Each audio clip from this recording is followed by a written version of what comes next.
En una temporada escassa d'alegries per a l'Ontinyent i la seva parròquia, la irrupció de Juanjo Calvo en el primer equip ha sigut una de les poques bones notícies per als de la Vall.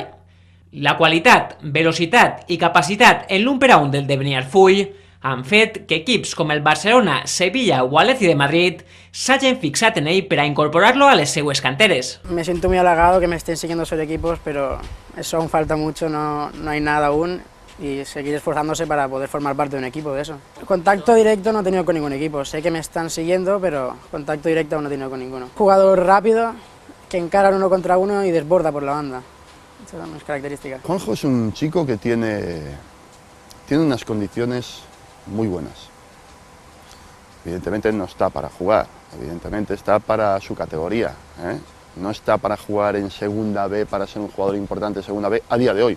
Es un jugador que tiene un potencial y un margen de mejora enorme y que tiene algo que en fútbol se valora mucho. Domina las dos piernas y tiene velocidad.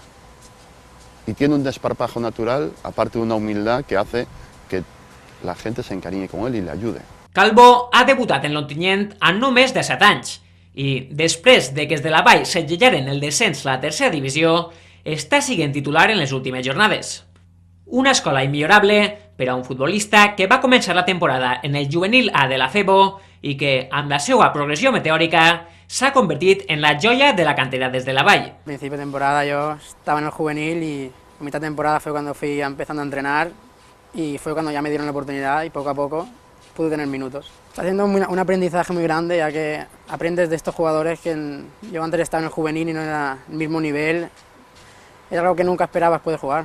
Una experiencia muy grata. Calvo, que ha entrat en la majoria d'edat aquesta mateixa setmana, veuria amb bons ulls jugar en l'Ontinyent la pròxima campanya, però deixa les portes obertes al seu futur. No lo sé aún qué hará el año que viene. De aquí al año que viene pueden pasar muchas cosas, no lo sé. L'exemple de Calvo pot marcar el camí del projecte de l'Ontinyent per a les pròximes temporades, en el que el pes de la cantera i dels jugadors de la casa en el primer equip està cridat a ser molt important.